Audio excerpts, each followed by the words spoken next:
안녕하세요. 신현경 강사입니다. 오늘은 엑셀 14강으로 데이터를 정렬하고 그 정렬된 데이터로 부분합을 처리하는 기능에 대해서 함께 알아보도록 하겠습니다.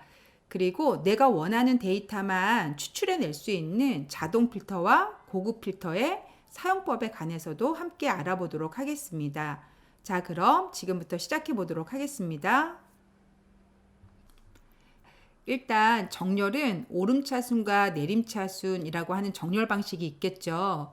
오름차순이면 작은 거부터 큰 거, 한글이라 그러면 기역부터 히읗까지 국어 사전을 보고 앞에서부터 뒤에 거로 정렬된다고 생각하시면 돼요. 내림차순은 큰 수부터 작은 수, 국어 사전으로 놓고 보면 뒤에 있는 단어부터 앞에 있는 단어로 정렬된다고 보시면 되겠죠. 그런데 이런 범주 내에 속하지 않은 정렬도 있어요. 그런 정렬은 어떻게 해야 되는 건지도 알아보도록 하겠습니다.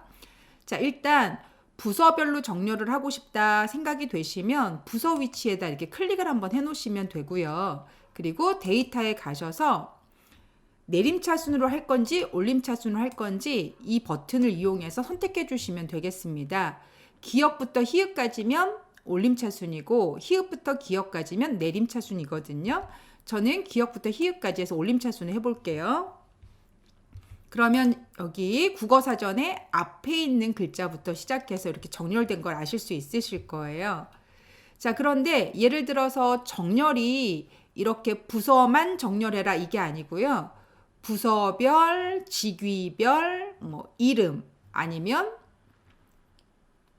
수당 아니면 급여 이런 식으로 조건이 여러 가지가 있다라고 생각되시면 어떻게 하는지도 한번 알아보겠습니다. 일단 저는 컨트롤 Z 눌러서 부서를 원상복귀 시켰습니다. 두서 없이 지금 부서가 처리되어 있는 거 아실 수 있으실 거고요.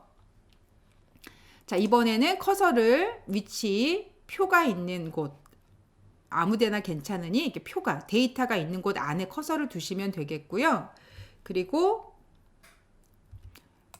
정렬이라고 하는 이 버튼을 눌러주시게 되면 조금 더 디테일하게 이런 식의 정렬 메뉴가 보일 겁니다.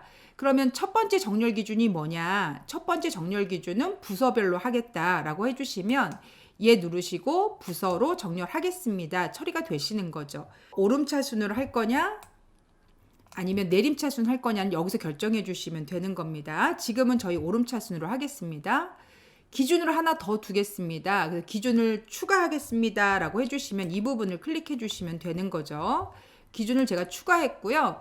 부서별, 직위별로 하고 싶은 거예요. 다음 기준은 직위인 거죠.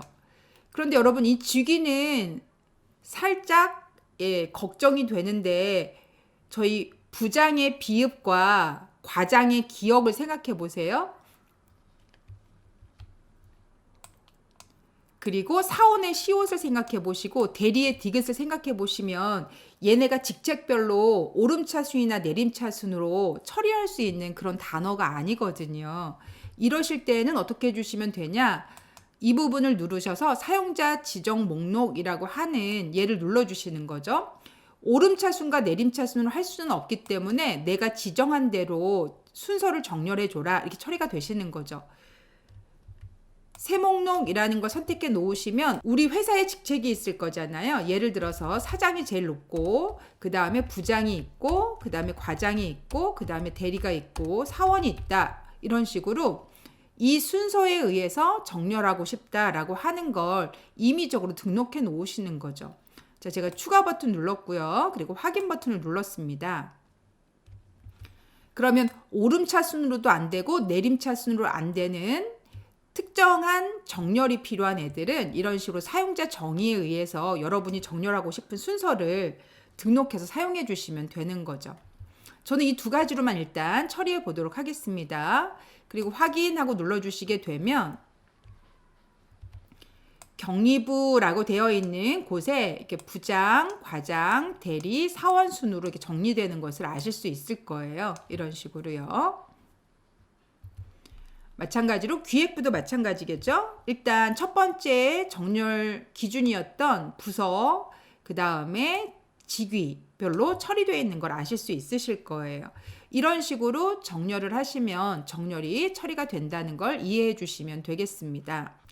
자, 이번에는 부분합에 대해서 함께 알아볼 건데요. 부분합은 특별한 그룹별 합계나 평균이나 최대치나 최소값 이런 것들을 어떤 조건에 맞는 것들끼리 합을 계산하고 싶을 때 주로 사용하게 되거든요.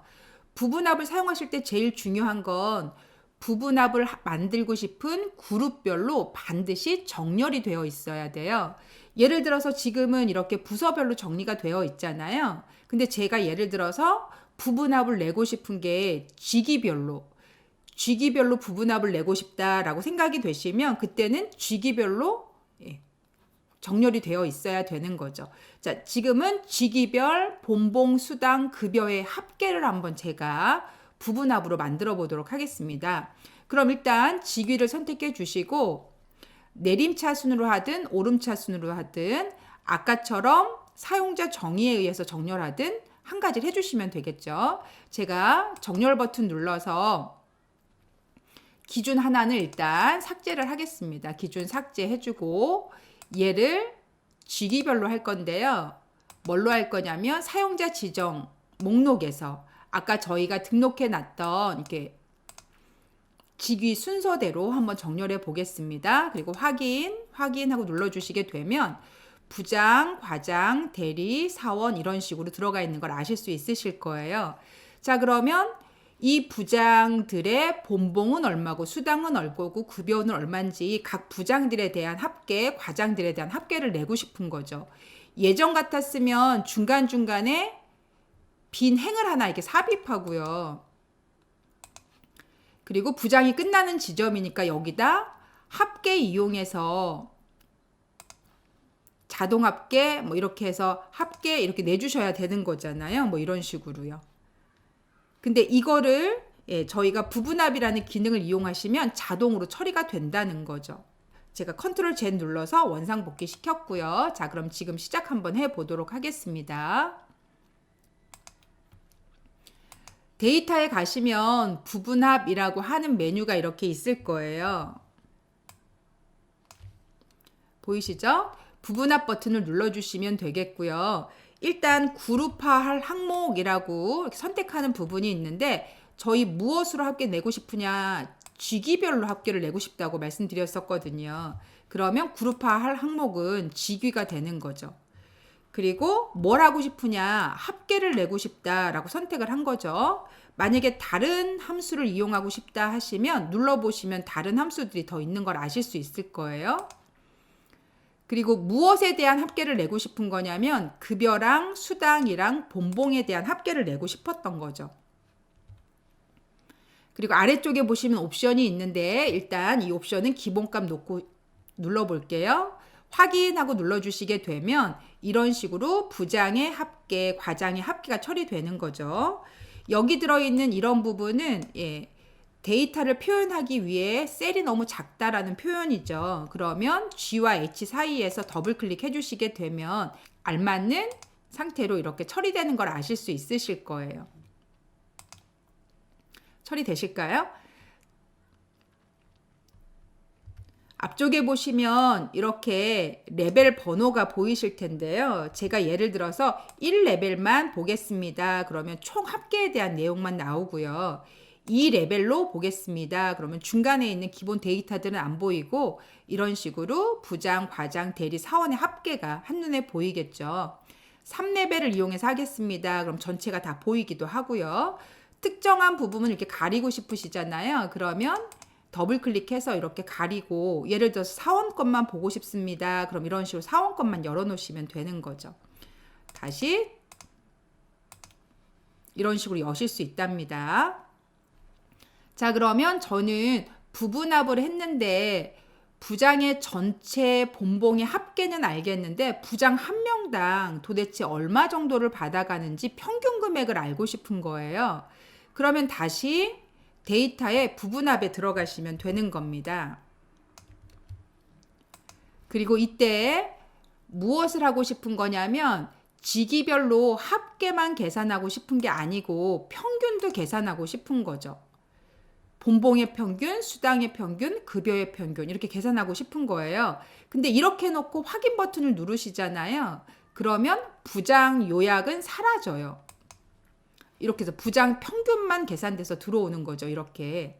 저는 두 개, 합계랑 평균이 나란히 있었으면 좋겠거든요. 그러면 다시 부분합을 눌러주시고 이번에는 다시 이 상태에서 합계를 처리해 볼게요. 이때 저희가 처리해야 되는 부분이 새로운 값으로 대치라고 되어 있는 이 부분이 체크가 돼 있으면 먼저 거는 사라지고 지금 막 세팅한 상태로 맞춰지는 거예요. 저희는 먼저 것도 존재해야 되고 새로 값을 만든 것도 넣어야 된다. 그러면 새로운 값으로 대치를 체크를 풀어주시면 됩니다. 그리고 확인하고 눌러주시게 되면 이런 식으로 요약과 평균이 한꺼번에 들어가는 상황이 되겠죠. 만약에 예를 들어서 이렇게 데이터를 구분해서 보시다가 다시 원래 데이터로 돌아가고 싶은 거예요. 이런 부분합에 해당되는 기능이 없는 상태로요. 그러면 다시 부분합 눌러주시면 되겠고요. 그리고 이 위치에 보이시는 모두 제거라는 거 보이시죠? 얘를 누르시고 확인 버튼 눌러주시게 되면 다시 원상복귀 되는 상황을 보실 수 있으실 겁니다. 다시 이번에는 부서별 인원을 한번 체크해 볼게요. 그럼 전제 조건이 뭐라고요? 그룹 지어질 I로 정렬이 돼 있어야 된다 그랬잖아요. 제가 부서를 선택했고 올림차 순으로 하겠습니다 하고 정리를 했어요. 그랬더니 부서별로 정렬이 쫙 된 거 보이시죠? 자, 다시 부분합을 이용해서 이번에는 그룹할 항목이 부서인 거죠. 그런데 부서가 각각의 부서의 인원이 몇 명인지 저희가 인원을 세고 싶어요. 그러면 개수를 선택해 주시면 되고요. 이때 무엇의 개수를 셀 거냐, 뭐 이름으로 세셔도 되고 직위로 세셔도 되고 어쨌든 카운트는 다 되는 거니까요. 저희는 이름으로 성명으로 한번 해볼게요. 그리고 확인하고 눌러주시게 되면 격리부 부서는 6명이 있고 기획부도 6명이 있고 디자인부는 3명이 있고 이런 식으로 인원수가 처리되는 걸 아실 수 있으실 거예요. 자, 이번에는 이 부분을 아예 고정시켜서 없애버리고 싶은 거죠. 이 화면이 마치 데이터인 것처럼 고정되게 말이죠. 그럼 어떻게 해주시면 되냐면 그룹 해제에 가셔서 개요 지우기라고 하는 이 메뉴를 이용해 주시면 되는 거죠. 낮은 버전에서는 윤곽선 지우기라고 되어 있을 거예요. 자, 아무튼 얘 누르시고 개요 지우기 하고 눌러주시게 되면 이런 식으로 부분합에 대한 버튼들은 사라지고 마치 이게 기본적인 데이터인 것처럼 처리되는 걸 아실 수 있으실 겁니다. 특별한 그룹별로 합계나 평균이나 개수나 최대값, 최소값 같은 걸 구하고 싶으시면 부분합이라고 하는 기능을 사용하실 수도 있다라고 알아두시면 되겠습니다. 자, 이번에는 필터 기능에 대해서 함께 알아보도록 하겠습니다. 필터라고 하면 뭔가 걸러내는 거죠. 조건에 알맞는 것만 뽑아내고 싶을 때 사용하는 게 필터거든요. 필터는 자동 필터랑 고급 필터로 나뉘거든요. 자, 일단 한번 자동 필터부터 해보도록 하겠습니다. 항목에 이렇게 범위를 잡아주시면 되고 위쪽에 보시면 메뉴에 이렇게 필터라고 하는 버튼이 있습니다. 필터 버튼을 눌러주시게 되면 자동으로 이렇게 필터가 걸리게 돼요. 그러면 저 같은 경우 예를 들어서 직급으로 사원인 사람만 찾고 싶습니다. 그러면 얘 누르시고 모두 선택을 해제하시고 사원만 선택하시고 확인 버튼을 누르시게 되면 이런 식으로 사원 직급인 사람들만 걸러지게 되는 거죠. 필터가 걸린 부분은 이런 식으로 필터링 아이콘이 처리되어 있는 거 보실 수 있을 거예요. 옆쪽에는 그냥 일반적인 콤보 상자 버튼들이죠. 삼각형으로 되어 있는. 자, 만약에 예를 들어서 사원이면서 연봉이 3천 이상이 되는 사람만 찾고 싶다라고 해준다면 얘 누르시고 숫자 필터로 할 건데 뭐보다 크거나 같다 해주시면 되겠죠. 그래서 크거나 같음 해주시고 여기에 3천만 원보다 크거나 같다 하시고 확인하고 눌러주시게 되면 두 개의 필터가 AND 조건에 묶여서 처리된 걸 아실 수 있을 거예요. 자동 필터는 OR 기능은 쓸 수가 없고요. AND 기능으로 두 조건이 모두 충족한 애들은 검색할 때 편하게 사용하실 수 있습니다. 자, 만약에 필터를 사용하고 싶지 않다 해주시면 얘 누르시고 연봉 필터 해제하고 눌러주시면 해제가 되겠죠.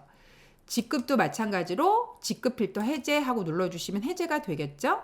만약에 자동 필터를 제거하고 싶다 그러면 범위 잡으시고 필터 버튼을 다시 눌러서 해제해 주시면 되는 겁니다. 그러면 필터 걸린 것은 해제가 되겠죠. 이렇게. 자, 이번에는 고급 필터에 대한 얘기를 한번 해보고 싶은데요. 고급 필터는 조건을 다른 곳에 이렇게 기술을 하셔야 돼요. 자, 예를 들어서 부서가 영업 2팀이면서 매출액이 9만 이상인 사람을 찾아내고 싶다. 그러면 조건이 지금 두 개인 거예요. 부서 하나 있고 매출액이 하나 있는 거죠. 그러면 저 같은 경우 부서라고 하는 애를 컨트롤 C 해서 복사하고 이곳에 컨트롤 V 했습니다. 그리고 매출액도 컨트롤 C 해주고 다시 이곳에 와서 컨트롤 V 해줄게요. 그리고 부서는 뭐냐면 영업 2팀이잖아요. 손으로 쓰시는 것보다는 오타나지 않도록 컨트롤 C 하고 복사하시는 게 더 좋습니다. 그러면 얘 같은 경우는 부서가 영업 2팀이거나잖아요. 네. 그러면 부서가 영업 2팀이거나 혹은 매출액이 9만 원 이상이다 하는 오화 조건에 해당되는 부분이죠. 나란히 놓으시면 이건 AND 조건이고요. 오화 조건을 하고 싶으시면 줄을 달리해서 조건을 적어주시면 됩니다. 크거나 같다 9만 원 이렇게 입력해 주시면 얘는 오화 조건이 되는 겁니다. 그럼 조건식을 지금 여러분은 이렇게 만들어 놓으신 거죠. 저도 조건식을 일단 이렇게 해서 홈에 가서 디자인은 하나 일단 기본으로 이렇게 넣어 놓도록 하겠습니다. 조건식이 만들어졌고요. 그러면 이 조건에 맞는 사람들을 무엇을 뽑을까라고 선택하실 수 있는데 예를 들어서 아무것도 선택 항목을 하지 않으시면 전체를 다 뽑아오게 되고요. 만약에 예를 들어 이름만 뽑고 싶습니다. 그럼 항목명에 이름이 적혀 있으면 됩니다. 일단 먼저 모든 항목을 다 뽑는 것부터 먼저 시작 한번 해볼게요. 저는 결과치를 A22에다 두도록 하겠습니다. 자, 그럼 다시 커서를 이곳에 두면 되겠고요. 데이터에 가셔서 고급이라고 하는 필터를 선택해 주시면 됩니다. 그럼 커서가 있는 위치에서 테이블을 이렇게 범위를 잡게 되는 거죠. 범위가 잘못 잡혔다면 범위를 정확하게 잘 잡아주시면 됩니다. 그리고 필터 걸러서 현재 위치에다가 보여줄 게 아니고 다른 장소에 뽑을 거거든요. 다른 장소에 복사라고 하는 얘를 선택해 주시면 결과치를 다른 위치에 넣으실 수 있어요. 자, 조건 범위는 얘가 조건인 거죠. 이만큼이요. 그리고 복사할 위치, 뽑아서 가지고 온 거 복사할 위치는 A22라고 하는 주소에 복사할 거예요. 그리고 혹시나 같은 데이터가 있다면 동일한 데이터는 하나만 출력해라 이렇게 되어 있는데 체크하시면 같은 데이터가 있을 때 둘 중에 하나만 뽑아지게 되는 거죠. 근데 저는 일단 얘는 체크 풀게요. 자, 확인하고 눌러주시게 되면 이런 식으로 처리가 되는 겁니다. 여기는 영업 2팀이라서 뽑았죠. 영업 2팀이라서 뽑았겠죠. 얘네는 영업 2팀이 아닌데도 뽑은 이유는 매출액이 9만보다 크기 때문인 거죠. 이런 식으로요. 둘 중에 한 조건이 만족하면 뽑히는 겁니다. 이렇게요. 자, 이번에는 똑같은 조건인데 이름과 직급만 뽑아오면 좋겠는 거예요. 예를 들어서 그러면 항목을 선택하시고 복사하셔서 컨트롤 C 복사했고요. 컨트롤 V에서 이렇게 항목명을 일단 입력은 해놨어요. 이런 식으로요. 자, ESC 저 눌렀고요. 자, 이제 여기 위치에 이름과 직급만 뽑아보도록 하겠습니다. 4번에다 커서 놔주시고요. 고급 버튼 눌러주시면 되겠죠. 다른 장소에다 놓겠습니다. 일단 해볼게요. 그리고 목록 범위는 이 부분 맞고요. 조건 범위도 이 부분이 아까 맞았죠. 저희 마무리로 복사할 위치만 바꾸시면 되는 거잖아요. 그래서 복사할 위치는 이곳에다가 한번 처리해 보도록 하겠습니다. 그리고 확인 버튼 눌러주시게 되면 이런 식으로 다른 것들은 뽑아오지 않고 조건에 맞는 항목 2개만 뽑아오는 상황이 되는 거죠. 자, 그래서 모든 데이터를 뽑으실 때에는 굳이 항목명이 필요 없으시고요. 특별한 항목만 뽑아오고 싶을 때에는 위에 항목명을 이렇게 기술해 주시면 그 항목만 뽑히는 상태가 처리가 되실 겁니다. 이렇게 필터 기능을 이용해서 여러분들이 원하는 데이터면 별도로 뽑아내실 수도 있다라고 하는 걸 알아두시면 좋을 것 같습니다. 자, 이번 시간은 여기까지만 진행해 보도록 하겠습니다. 수고 많으셨습니다.